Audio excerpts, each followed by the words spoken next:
Family union.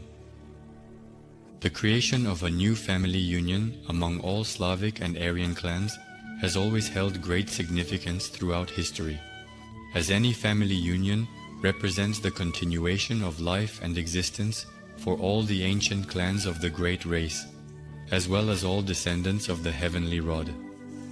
The age for young people from various Slavic and Aryan clans to enter into a sacred family union remained unchanged for many centuries and even millennia. The bride entering into a family union must be at least the age of 16, that is. For a young man, family life could only be possible after he reached 21 years of age. In ancient times, across the vast expanses of our mighty Slavic Aryan state, known as the Planting, there were several types of family unions, such as Selenic, Weighty, Triune, World, Clan, Tribal, Priestly, Great, and others. The Triune family union was referred to as a long-term agreement for the creation of families among three ancient clans. According to this agreement, each of the three ancient clans would take brides for their sons from one clan, while giving their daughters in marriage to the sons of another clan. The Triune family union was referred to as a long-term agreement for the creation of families among three ancient clans. According to the agreement, each of the three clans would exchange brides. The first clan's sons would marry from the second clan, the second clan's sons from the third, and the third clan's sons from the first. In other words, the sons of the first clan would receive brides from the second clan. The sons of the second clan would take brides from the third clan, and the sons of the third clan, in turn, would receive brides from the first clan.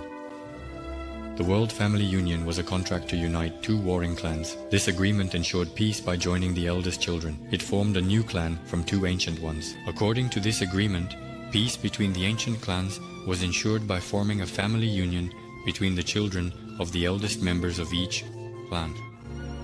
The clan family union was referred to as a contract for the complete kinship of two great and ancient clans, meaning the creation of a clan from two ancient clans.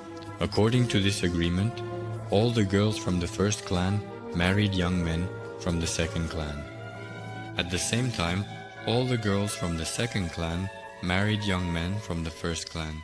During the consecration of the clan family union, pairs of young people from both great and ancient clans stood before the idols of the gods. The priestly family union was the creation of a family between a young priest and a priestess, raised in a hermitage or in a cloister from orphan children. The tribal family union was referred to as a contract for the complete kinship of several great ancient clans, meaning the creation of a powerful tribal community from several ancient clans living in a vast territory. The Great Family Union was referred to as a contract for the simultaneous creation of several families through the kinship of two ancient clans. According to this agreement, if an ancient clan had 5 or more daughters born, they would be married off to young men from the second clan, which had 5 or more sons. Over time, some types of family unions ceased to exist. According to this agreement, if an ancient clan had 5 or more daughters born, they would be married off to young men from the second clan, which had 5 or more sons. Over time, some types of family unions ceased to exist. Nowadays, there are mainly 2 types of family unions left, Selenic and Weighty.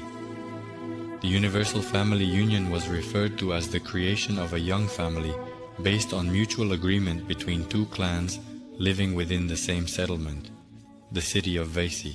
The Weighty family union was the creation of a young family between 2 ancient clans living in different settlements. Next, we will look at the formation of both family unions. The Selenic family union today is formed between 2 ancient clans. Young couples were chosen by the ancient gods during sacred games and circle dances at festivals on the day of Kupala and Perun. Young men and women dance around bonfires shaped like solar symbols. As a rule, young couples were chosen by the will of the ancient gods during sacred games and circle dances at ancient festivals on the bright day of the god Kupala and on the high day of the god Perun.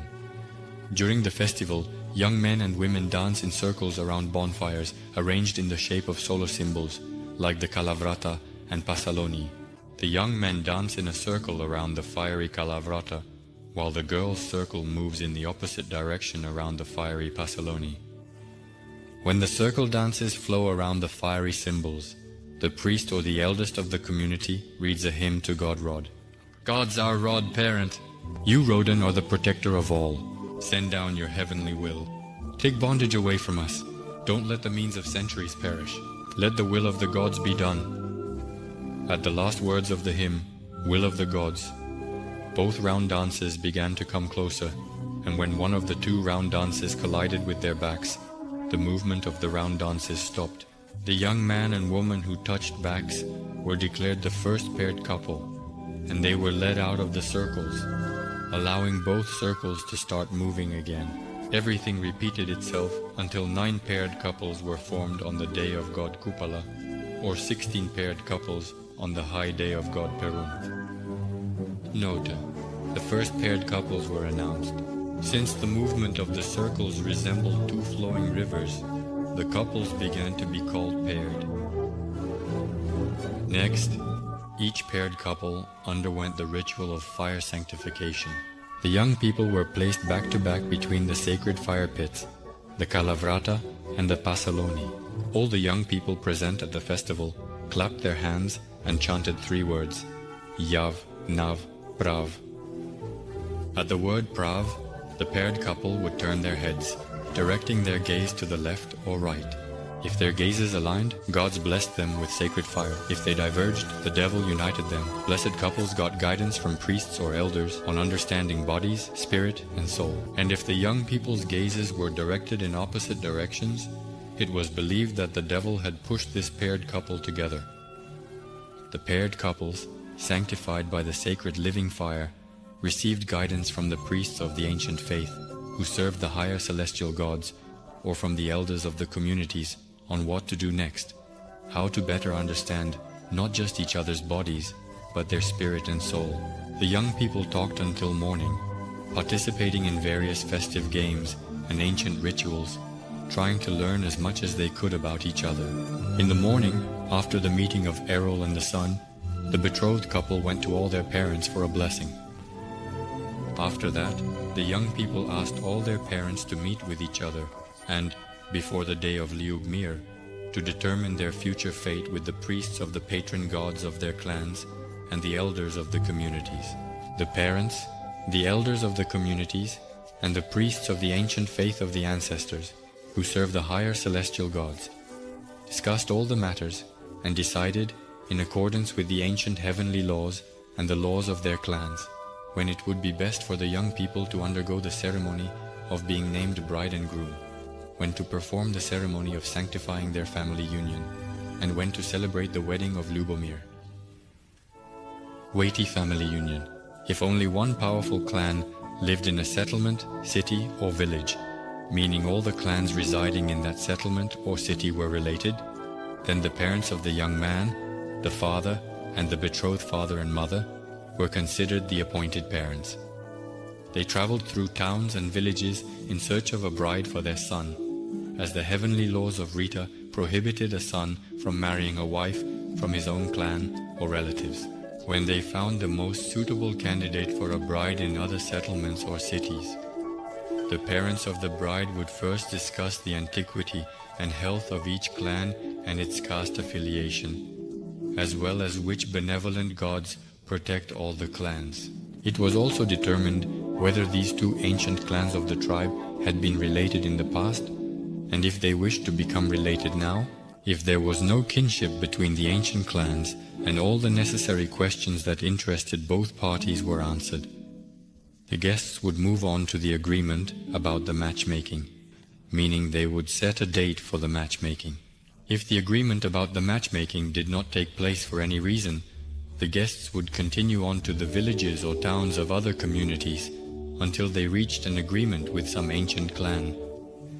After agreeing on the date for the matchmaking, the guests would go to the young man, bring him to the settlement or city where the bride lived, and arrange the matchmaking. If the young people felt an instant connection with each other, it was considered that the matchmaking had taken place. The parents of the 2 ancient clans blessed the young people and agreed among themselves on the necessity of conducting the ceremony of naming the bride and groom. They turned to the priests of the old faith to determine the most favorable day and month for the ceremony of naming the bride and groom. When a successful match occurred, the parents became godparents, essentially relatives. In ancient times, if the couple didn't connect, the agreement failed, and the young man's parents searched for another bride. During dark times, as warned by god Perun, this rule was dropped. In ancient times, a rule required a connection at first sight for clan agreements. During dark times, foretold by Perun, this rule ceased. Parents decided kinship necessity for clan survival in darkness.